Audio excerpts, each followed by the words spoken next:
Advent all over my face. I want you to Advent all over my... I'm going to have to cut that, sorry. Hello and welcome to our weekend release. This is where we show how much extra content we can squeeze into your week. We are Help I Sexted My Boss. This is Random Things. Why have you changed the script? You know it's thrown me. This is different. No, it's not. I'm a creature of habit. Random things that have been sent in, extra bits from our week, and how our advice went down with you, our G&Divas. Are you okay? I am. Why is everybody asking me if I'm okay? If one more person asks me if I'm okay, I'm going to scream. If I had a hoodie right now, the hood would be up. Oh, wow. Oh. Okay. Are you just sad because Ben's going? Yes. That's why? I am. I'm Yeah. very sad because Ben's going. Have you you haven't written down your PIN number on that, have No. you? No, good. Sorry, they're just 4 digits written on a piece of paper. Now, Jordan, obviously... Are you okay? I'm absolutely fine. I'm groovy. Okay. In the best shape of my life. I'm not, actually, but I'm You meant are. to... No, well, that's very kind. No, I think you're looking really good at the moment. Thank you. Well, you haven't seen me naked recently, so thank you. And nor do I want to. No, not because you want to see me naked. We haven't, talking of naked, we haven't talked about you being Heat's Torso of the Week. Oh! Which Anna, my friend and colleague, sent me, because I don't read Heat magazine that often. Yes, get you. I'm not going to lie. Did you know that was happening? No, and I'm so chuffed with that. I'm not going to lie. That is up there with me for winning. Well, I've never won an award, but that honestly, that was on the family group chat. I bet it was. I said, my brother might jump out of aeroplanes and be a sergeant major in the parachute regiment, but you Torso of the Week on Heat magazine. No, well done. But I don't get, it's like, and I'm not just doing it to be like, and I'm not fishing, but it's a dad bod. Darling. It's a dad, I have got, and I'm fine. You and are fishing now. No, I'm not, and I am comfortable with that. I've got a dad bod. No. But I say this all the time. I think there are a lot of... I go to the gym and I run, but I also have beer and pizza at the weekend. Yes, that's fine. Oh, this weekend just gone. I ordered a pizza. I was working in Manchester. I was looking forward to it. It took an hour to get there. When I got there, it was freezing cold, so I heated it up with a hairdryer. Oh, my God. But thank you. Torso of the Week is... As Ben said on our group chat, rather passive-aggressively, all those times you've had to leave the podcast studio early because you wanted to go to the gym has paid off. That wasn't passive-aggressive. That was completely genuine. And Oh, was it? I took it as passive-aggressive. And it's come to bite me in the ass because it got me watching it from there, didn't I, last week? Yes. So, and that is your watch? Yeah. That we have that has previously been I it know. was stolen and returned God, my before. dad got me that for my 21st. That is sad. Anyway, come on. Right. Anyway, What have we got? after Christmas, of course, comes New Year. Normally on New Year's Eve on the 31st. I think it's the 31st of When the decorations December. go down in my house. Well, no, please keep them up because we're coming round, aren't we? If you'll still They have go us. down on New Year's Day. Fine. Yeah. But are we still okay to come around? Yeah, sure. Yes? Yeah. You're doing your air fryer s'mores? Yeah. Yep. And brownies And brownies and picky bits. and picky bits. I believe, which will be lovely. We've spoken a lot about festive etiquette a lot over the years, and obviously everyone can listen back to our 2021 Advent calendar episodes. If they need any Christmas assistance, you can go back and find those. It's almost a complete Advent calendar until the point Jordan got COVID. It's not 24 windows, it's about 20. To be fair, that was so much stress. That was a lot of stress at the time. Yeah, I remember that. Do you know I got COVID in February 2020 after the tour? But of course we wouldn't have known it was it's COVID. only just dawned on me. I had such a persistent cough, and I went up north to watch the Burnley game, and I just couldn't get out of bed for 2 days. And I look back now and think that was probably COVID. Yeah, it probably was. Anyway, sorry. Well, on Instagram last week, we asked everyone what they thought would make for the essential part of a William New Year's Eve and a Jordan New Year's Eve, because obviously we may take a different approach to things. So here are some of our favourite answers. Do you want to read my column and I'll read yours? Yep, okay. Okay, you go first. So for William, it's canapés, caviar. What? Canapés, come on. You can say canapés though. No, you can't. I mean, only you can say it ironically. No, I thought it was canapés. I thought that was the posh word. I thought canapés was a bit common. No. Is it not? No. Well, Canapes. to be fair to Jordan, it should have an accent. It should have an and I didn't accent, put that and Ben has accent not on. written Well, that there you go. accent. That's why. Canapés, Canapés. caviar. smoked salmon, and Doritos. Thank you very much. I love a bit of Doritos. So what do you mean it says everyone here? So that's what. So a lot of people said that in response Okay. to the question. I don't like smoked salmon. What was the question? What would I have at my New Year's Okay. Eve? I love the fact that most people have thought that I would have smoked salmon. How many times have I said that nothing fishy touches these lips? I don't like fish. Nothing fishy ever has, nothing fishy ever will. Definitely not smoked salmon. Especially, I mean, to be fair, I actually have tasted smoked salmon. It's so greasy. I love smoked salmon. Oh yeah. Smoked no. salmon. What about caviar? No, well, I can do like two things on top of something, but a whole blob of it. Caviar no. with those little circle bread things. What are they called? I always get these wrong. They're either blinis or bellinis. One of them's a drink. Blini, I think. Blini is the. With a bit of sour Yeah. cream on. Sour cream. It's soured cream. Well, it probably has been soured, but I think you say sour cream. But whatever. Creme God, frap. it's good. With that or creme fracke. It's really good.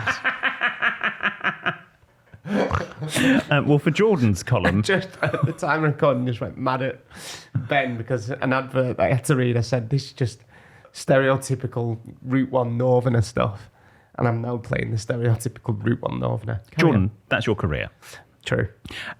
Jordan, everyone thought for Jordan's New Year's Eve party, and this is basically what's happening, it would be Kelsapries. I was at school with him, a picky tea. Yep. Thank you. Also, they also thought a map of your house. Miss Nuffle suggested that for the perfect Jordan North New Year's Eve party, there would be a map so guests can find their way in and out. Someone said to me only the other day, is that why you're always late to this podcast? Because it just takes you a while to get out the house. Can we please stop talking? My house isn't even big. Oh. Yeah, it's a one-bed studio. It is a one-bed maisonette studio with a kitchenette and a pull-down bed. Yeah. For yours, they said it'd be fancy glassware, Yes, premium munchettes, lovely. and an air of superiority. Thank you, yes. Some Miss Hinchy. Thank you, I completely agree with that. A bathtub full of beers. That you, is not for me, No, shock. see, I used to do that, but I've said it before. You get those wobbly builders buckets. You know the wobbly I have buckets. said that. Fill them with ice and water. They're great. My mum once pulled a blinder. We had a bath in garden for ages. My dad kept meaning to take it round to the tip, and he never did. And we had a barbecue, and he didn't take it. So my mum filled it with ice and water, and everyone put the beers in the bathtub outside. Lovely. Yeah, it's really good actually. Yeah, that's so marvellous. I'm going to just skip ahead to my column here. Charlotte says that apparently for my parties, I would like everyone to leave by 11 o'clock. That's absolutely correct. However, New Year's Eve, obviously, I've got to stretch it to midnight, which is if I were hosting New Year's Eve this year. Stretch fat. You find out on New Year's Eve. I'll bring the lube. Which is why if I were hosting, I would get everyone to arrive from 8, not from 7. So you sort of shift it. So it's the same length. I think we want you to arrive for 7. Okay. Emma here says, Yeah. at yours, I can never pronounce this. I know I'm someone who knows the actual words to Auld Lang Syne. What's it called? Old Old Langs Lang's Ein. Ein. So what is it? For Should old acquaintance be forgot? And I don't know the rest. But I've got a couple of I'll weeks. get J-Ro to sort that out. Oh, yeah. He's Well, no, coming. he'll just do casualty. Yeah, that's why I'll get him to sort that out. And else? lots of dressing gowns, belts for you, Jordan. That's what funnily. we're wrapping around the tree this year. Is it? Yeah, instead of tinsel we're putting. Dressing. That could work because it would look like ribbon, I guess. So like, Could and you work. can put I ribbon read on one. Christmas trees. Nicole says for you, fancy guest hand towels. Yes. Harriet- Well, you do that now. You copy me. I do. Harriet says butler, not naked though. Kevin says champagnes, darling. Champagnes all around. And Catherine says a personal appearance from Alicia Dixon singing The Boy Does Nothing. Yes, love it. I'd love that. Yeah. It's going to be good, New Year's Eve. It is going to be good. Have we New Year's spent Eve. New Year's Eve before? No, I don't think we have. No, we haven't. Have No. we? May never again. We're going to play Traitors, though, aren't we? Are we? Yeah. You enjoyed that last time? Yes, I did. No. Traitors or Monopoly Deal, what would you rather do? Oh. Traitors. Are you all right? I think with a You all right? Need a shit. Ben, don't get excited. Traitors, Yeah. Traitors is back on the. Mr. third of January. Nuchkin here. All right, BBC Publicity Department. Yes, Traitors is back on the 3rd of January. You'd be excited to know. Oh, it was earlier last year. It was December. Well, I thought we'd be able to watch it over Christmas, but obviously not. No, they've put it on just to annoy you once you're away. But never Is mind. Ben going away? Is he? Yeah, I He's know. not mentioned it. Are we doing a tour or a book? No, no. We're not mentioning it. Right, we'll be back with some of your responses after these messages. Thanks for sticking with us, G&Divas. Let's go to some of your responses and messages from this bonus episode of Help, I Sexted My Boss. This is from Andy. Hi, guys. I work in a Catholic high school, and this morning our head of year delivered a pre-Christmas assembly about Advent. She opened up by asking over 200 preteens what the word Advent literally means. I excitedly thrust my hand up in the air to answer, as thanks to William's etymology last year, I knew exactly what it meant. It was 2 years ago, I It think, was wasn't actually. it? Then I realised where I was and discreetly put my hand back down very quickly and let our lovely teacher go on to share a religious interpretation of what it meant. Part of me feels like I should have corrected her in front of the children and shared the literal translation. What do you think? From Andy. And P.S. I just can't look at an advent calendar in the same way anymore. Thanks, William. Do you want to explain what Advent actually means? Coming. Yeah. So it means coming. Coming. And for Christmas 2 years ago, we said when you were next having sex, instead of saying... No, not we. Not we. I just said when you're next having sexual intercourse with your partner, instead of going, I'm coming, just going, I'm Advent. Still funny now, 2 years later. Still funny. That was like the only good bit of the other calendar. All right, thanks so much. No, he's right there. Yeah. He is right, yeah. Advent all over my face. Yeah, we said that as well. Yes. So that's what Advent means. So why not do it this year? Nick? If you're listening now and feeling festive and you're getting frisky and festive tonight, just say, I'm going to make you Advent. I want you to Advent all over my... I'm going to have to cut that, sorry. Can we bleep it? Yeah, okay. Bleep it. I can't believe you just said that. Sorry. Anyway, thank you, Andy. Nice little look back memory lane. This is from KS. Hi, William, Jordan and EPB. Thank you. Can't believe we just said that. Thank you for your advice on my dilemma about dropping the L-bomb in your Help She's Touching My Thermostat episode. What one was that? The love, about when to say love. Oh, yeah. I love you. My other half and I had a fantastic time in Barcelona, and we did well in our competition. The evening after the competition, I'd booked a charming restaurant with live music. We arrived, and it just so happened that the performing duo had a lineup that consisted mostly of love songs. A million love songs later. This Words in everlasting words to me. I'd love to see Boyzone live. Nice. Na, na, na, na, na, na, na. Carry on. This set the mood perfectly, and I thought it would be an ideal to declare my love, but I bottled it again. Oh. Hang on, is this the same person from the main episode? Yes. Okay. We then went to an intimate champagne bar where I bottled it. Then we strolled through the streets laughing and sharing some delicious gelato, where I bottled it. By the time we were tucked up in bed after what could only be described as the most perfect day together, I finally mustered up the courage to mumble something along the lines of, "I'm more than like you."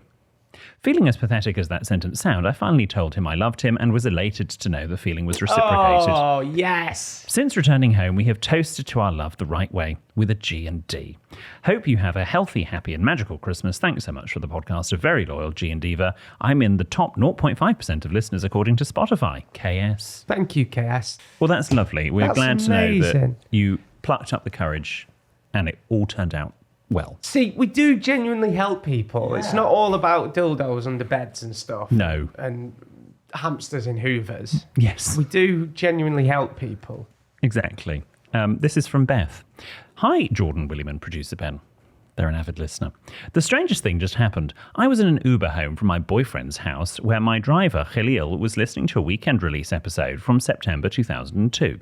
He was telling me about a fan who had written in after the Queen died to tell her dilemma on embarrassing herself and the country after meeting Prince William. I was in shock because I was the person who had wrote in. What? And it was my letter we were talking about. After telling Halil this, we spent the rest of the journey talking about the podcast.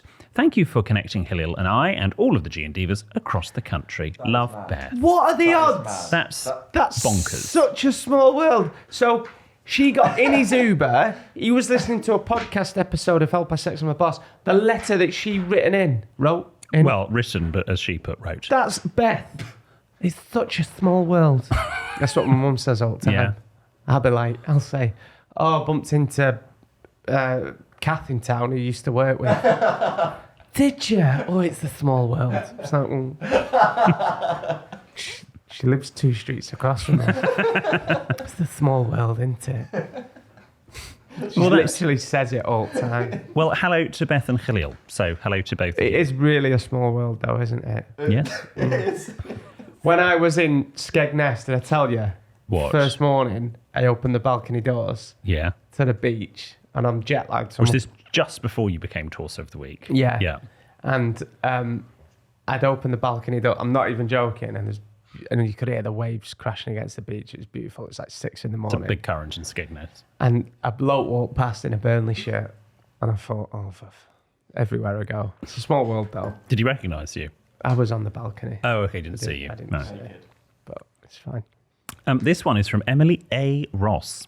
Hello, William, Jordan, and PB. I'm emailing from the United States in New Jersey. Hello. No, what accent was that? Sorry. It's like, I'm trying to think of a... That was a bit Lloyd Grossman. Coffee. Jersey, coffee. That's more New York. Howdy. After a very difficult year due to personal problems filled with anxiety and stress, my boyfriend and I are pleased to say that we have scheduled a trip from New Jersey to London to see you live. Why is this such a big deal, you may ask? Well, Joe, my lovely boyfriend, recommended your podcast for me to listen to. We both started from episode 1, and every day we listen together. We bond over the silliness. How rude. And brilliance you each bring into the world. Oh. Now, travelling for anyone can be stressful. However, it is especially intense for Joe. This is why it is such a big deal that not only are we going to London for the first time, we are going because of you. No way. You truly make such a difference in our lives, and I cannot wait to see you on the 15th of May in London. We will be in the standing section waving like idiot Americans, and if Jordan wants to give a crack at a New Jersey accent, we've already done that, we'd love to test him. Thank you again from the bottom of my heart. Sincerely, Emily A. Ross. P.S. I'll bring caramel M&Ms for y'all. Oh, yes. Bring them. That's amazing. Wow. People coming from America to come and see us. That's going to make me cry. That. So if people see Emily and Joe on the 15th, I think that's the Palladium, isn't it? Be nice to them, say hello. And finally, this one is from a loyal medical G&Diva, Dr. Keith. I have a feeling I might know what this is about. Dear William, Jordan, EPB and Diego, I was just listening to the cystoscopy dilemma and Jordan's awkward prostate exam and couldn't help but respond. I'm a doctor and I frequently administer examinations in unpleasant spaces and orifices. I must say that it is often as awkward and uncomfortable for us as it is for our patients. What's wrong with his office? No, orifice. It's a posh word for your bum hole. In fact, if we can avoid PRs, per rectal exams, and PVs, per vaginal exams, we do. This is mainly due to the fact that we're always reluctant to expose ourselves to the surprise horrors that people hide in their underwear. I could fill a podcast with stories that would make most people faint. What do people hide in their underwear? Well, yeah, but they might. Well, let's not go there. Given Jordan's unpleasant PR experience, per rectum experience, not public relations, the poor doctor must really have been green. In med school, we are taught to try to make the patient feel as comfortable as possible before we slip them the finger. But after a time, you come to realise it's just weird to talk about the weather while you're stroking the back of some poor sod's prostate. Beg to differ. Most of us just want to get in and out as soon as possible. But after hearing your poor listener's story about the cystoscopy, I cringed a bit. The proper etiquette in that situation lies in the senior urologist in question, who should have requested permission before the patient dropped their trousers. In fact, it is a little ethically dubious to expose a patient to med students after they've disrobed for the prime reason that the patient may not feel comfortable or even know the students. Rather large faux pas on the urologist's part there. Love the podcast, Dr. Keith. Thanks, Dr. Keith. Can I just say, this wasn't me, this was another G&Diva. Yes, you were the finger up the bum, not the camera down the little thing. peek behind the curtain here on the bonus episode. I wanted the prostate story cut from the episode, but I completely forgot about it. So now it's just gone out, and then I didn't get time to listen to it back. Jordan wanted his prostate removed. But it was my fault. It's just certain things I like to keep private in my life, and one Then talking. you say it in front of a microphone. Yes, on a but I podcast. know, but I forget. I know it's my fault, but it's fine. It's out there, and it's a funny Jordan's story. prostate is now anyone's. It's now anyone's. To be fair. So, Yeah. You're not used to doing things live on the radio, going out to millions of people. Well, I won't tell a prostate story live on the radio. Oh, you should. You were encouraging people to get their prostates checked. Well, yeah, but It's a very positive story. Yeah. Thank you. It's but I only realised it when in an episode when I seen the Instagram clip and I was like, Your prostate has helped I millions. just think, yeah. Anyway, it's fine. It's in. It's right. You've got to laugh. You've got to laugh, otherwise you'd cry. If you don't laugh, you'll cry. Yes. Well, what a lovely bonus. Have you ever had a prostate exam from the doctor? Not officially. Oh, yeah. I've asked you that before. Dan, have you had one before? No. can ask I just Adam? say, Adam, have you had... No, he's too young. Because it's quite a personal question. A couple of doctors have DM'd me, or medical Slid into people. your DMs. DMs. And prostate. And they've said the reason that doctor would have asked you the question is they always ask you a question before they go in to relax you. Oh, really? Mm-hmm. So a few have said when I do it, I always say, "Oh, are you up to much this weekend?" But I just think it's weird. Also, as well, I forgot to say that during that exam, I went. Now, are you absolutely sure you want to talk about this? I remember saying to the doctor, I went, "Oh, doctor, you could have took your ring off." He said, "It's not my ring, Jordan. It's my watch." It's a fisting joke. That for was a everybody. joke. That was a joke. That was a joke. I thought that was a good one. That didn't happen. No, Wait, Jordan's saying that. A doctor wouldn't leave his ring on during a prostate exam. Would he? I don't know. Doctors get in touch. Oh, no, because I don't know which finger they use, but unless they've got a ring on their index, I would imagine it's their index finger. Finger or fingers? Is it several? I'm joking. I'm winding you up. Anyway, seriously, genuinely, if anyone's listening now and you have any problems, go. Yes. 9 times out of 10, it'll be fine. There's no stigma about it. Right. Do you want to do the ending bit?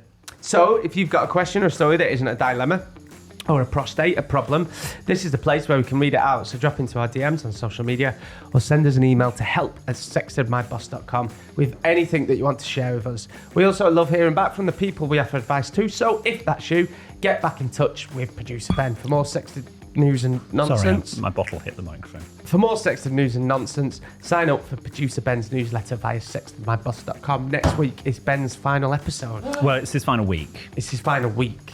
Yeah, and we've got Yeah. big things. We've got big things planned for you, Benny boy. Well, not for you, but I've planned things for you. We've got big things planned for you on your travels. Baby. let's just put it this way. We've got someone from the NHS coming in to give you a checkup before you go. Wow. Live on the podcast. Stop doing that with your finger. See you on Tuesday.